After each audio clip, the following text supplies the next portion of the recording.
Major protests continue against Donald Trump. We've seen more sustained protests against the first year here of this term than most modern presidents. And yet, at the same time, some of the things that Donald Trump is doing and seizing powers for are still getting backed up by the Supreme Court, which has so many Republican members.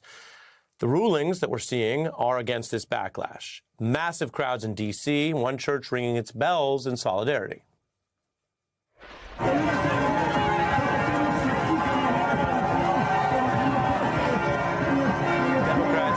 Sit-in, meanwhile, in Missouri at the Capitol, at the U.S. Open, Donald Trump attended, the first president to do so in over 20 years, and there was clearly a mixed reaction that included audible boos.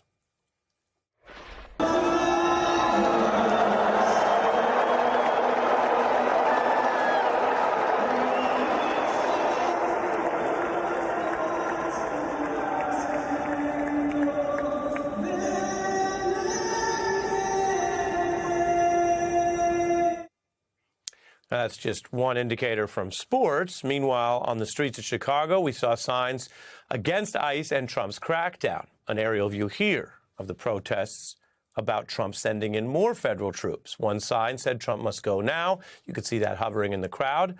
The Democratic governor speaking out. It's, I believe, a nefarious plan. It's one that's been repeated over and over again by tyrannical dictatorships across history, where you try to incite local population into some mayhem by sending in police or other disruptors, and then claim that there's too much mayhem on the ground, and therefore there must be troops that are sent in. The Democrat there speaking to Jen Psaki and explaining his view of why this is nefarious. Now, there is legitimate ways to enforce immigration laws. Many countries do that. But whether this is an effort at a kind of scare tactics with ICE agents emboldened will continue under the Supreme Court, which has gone out of its way to help Trump even as he tests new powers. Just today, the Supreme Court said ICE can actually continue roving raids that had been challenged and paused by lower courts. Part of this includes what is basically the targeting of individuals based on appearance, what amounts to a type of racial profiling, no matter how you debate the wording, which usually, I want to tell you, is unconstitutional. In a 6-3 opinion, though, the court said that ICE can continue to do that for now and also allowed Trump to oust an FTC commissioner despite a federal law that prohibits presidents from doing that without cause.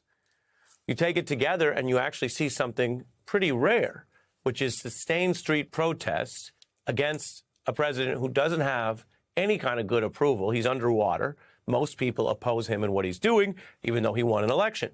And yet the court is going out of its way, sometimes on a fast or emergency basis, to help the unpopular president with new powers that, remember, this MAGA court did not extend when there were Democrats in the White House.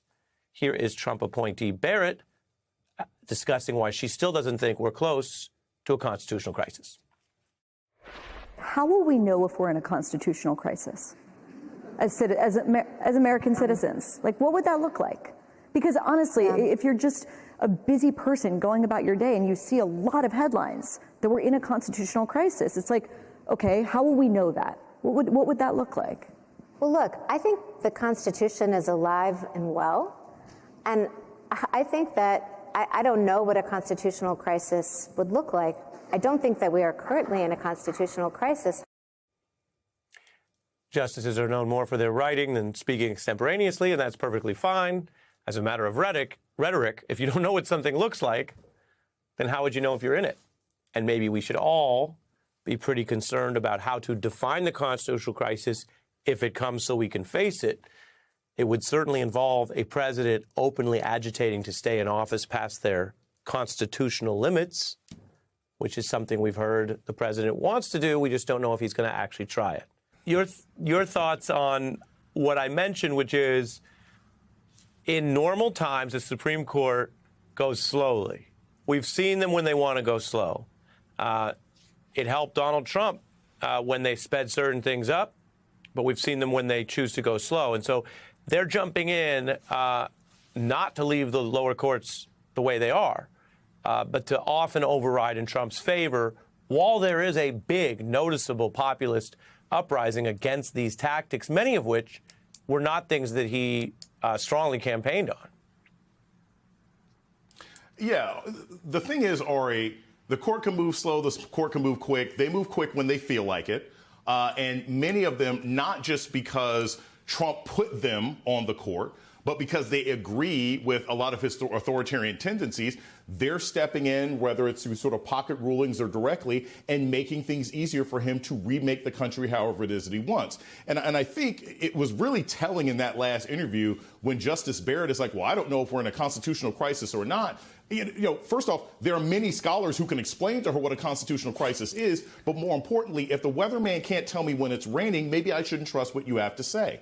And that's the situation we're in right now, where the court will have any kind of ruling that agrees with Trump. Let's slow down on that point, because I meant what I said, that if she wasn't ready for the question and didn't have a great answer, that's not the test of a judge. In other words, if she could have a better answer and write it down in a ruling, we'd all say great. But the term constitutional crisis has become coded for, is this all messed up or not? And her interviewer was kind of saying, hey, this isn't that messed up, right? Like, don't believe the hype. It's not a constitutional crisis. And then she says, I don't know, but yeah, it's not. And so, of course, that itself is concerning, because there being guardrails shouldn't be coded for anything other than enforce the guardrail. I don't care what party the president is. If AOC is elected and says that her, quasi-socialist agenda means she can send troops anywhere to do anything, anytime, send the troops into every hedge fund without due process, you know what I'd say then? I'd say that's not how the federal troops work. I don't care what the agenda is. That would be the kind of answer that we would want, right? That's kind of my point, that if something as basic as constitutional crisis, I don't care if you're writing it down, I don't care if you're reciting it, I don't care if you're spoon-feeding it to a baby, it's the bread and butter of being a Supreme Court justice. And I will say this, as a layman, I always say, I'm not a lawyer, I don't play one on television. But if the Supreme Court can rule that racial profiling and using race is okay to randomly kidnap people off the street, but using race as a factor to determine whether or not someone has overcome specific difficulties in order to get into college, that's where race is a problem. But it's okay to pull people off the street for speaking Spanish and hanging out outside of Home Depot. That, to me, is a crisis.